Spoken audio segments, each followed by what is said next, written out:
after the services last night, we were standing outside, and the police were in a frenzy, the Grand Prairie police. And while I was driving, I just saw police everywhere, just rushing, from east to west on the particular Highway 183 that I was on. And I was, thinking to myself, what is going on tonight?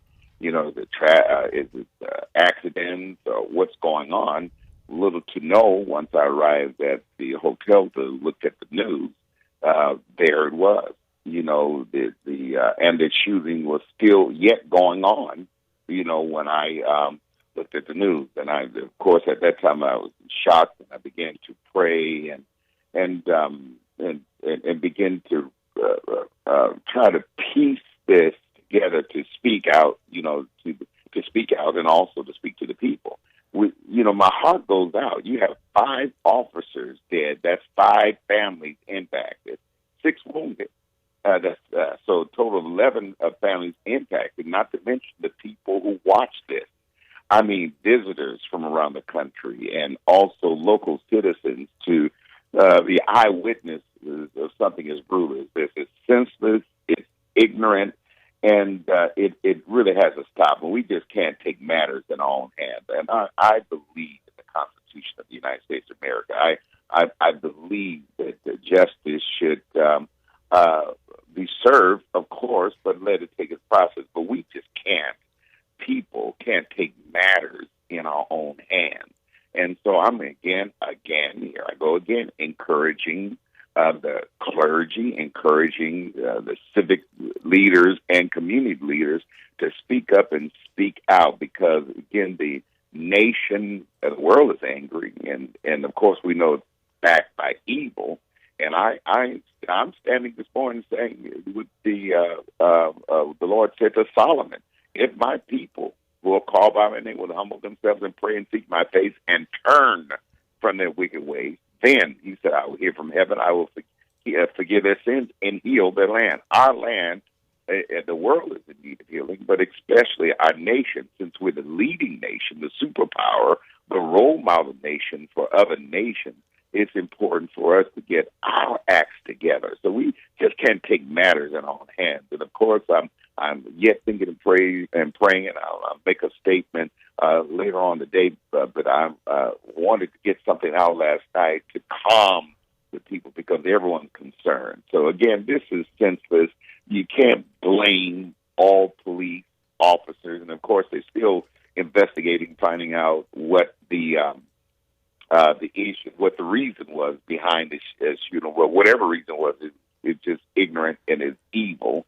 And so, whatever the reason was, it's wrong, and we should not take matters in our own hands. Larry, pardon me, as you are this morning and into the day, as you are attempting to, as a man of God, as a community leader, as somebody that people, not only in Shreveport and Bossier and the Arklatex, but to a great degree across the country, look up to, as you are formulating that, what you said, that statement that you'll make later today, the official Larry Brandon statement, talking to us this morning, where are you in that? The rough draft that's in your head, what do you think? What do you think you're going to say?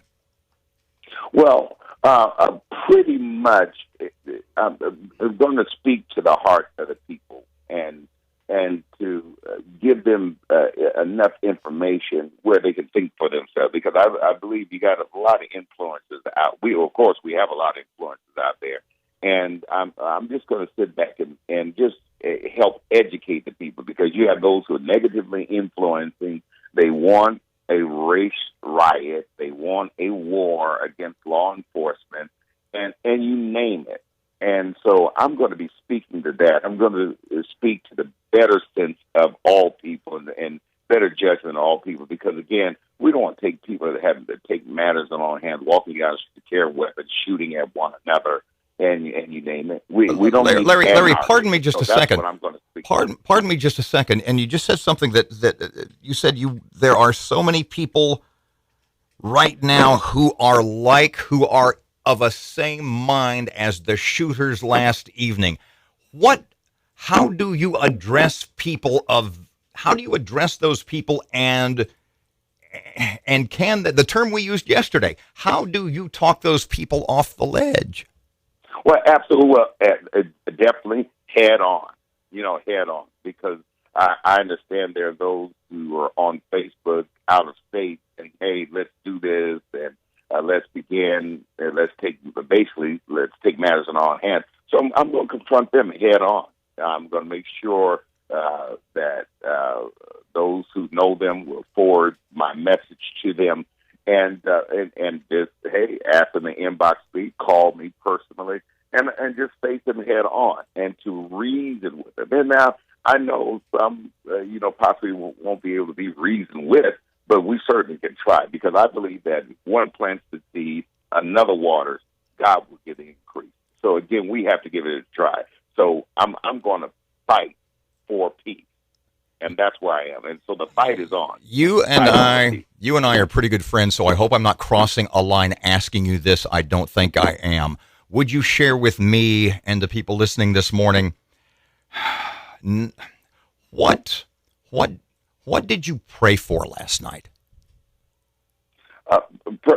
And I'm glad you asked. And of course, you're my friend, and I appreciate you.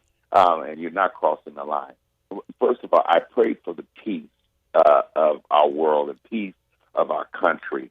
Then I prayed for direction. I prayed for all of our leaders. I prayed tearfully prayed for the families that were affected by the shooting of the police in Baton Rouge, Minnesota, and prayed for the families of those police officers that suffered, and even the police officers, law enforcement around the country, because we don't want them to become nervous. And then, of course, I began to pray for those who are trigger happy, because, there are those who will say, well, it's the weapons, we need gun control and all of that. And I understand that. However, the gun doesn't pull its own trigger. So we have to get into the minds of the people. So I begin to pray for the mind of the people, and Lord, just keep us safe, and you name it. So those are the things I pray for, and of course direction that Lord will word my mouth, and of course Psalm 19:14. Let the words of my mouth and the meditations of my heart be acceptable in thy sight. God is my strength, my redeemer, and so that He word my mouth, because He knows how to get into the hearts of all people. He created us, and so that's where my prayer has been. Lord, word my mouth, and touch the meditation of my heart, so I can speak into the lives of all people, and that His word will penetrate. And I don't want to speak my words; I want to speak His words to penetrate the hearts and minds of people.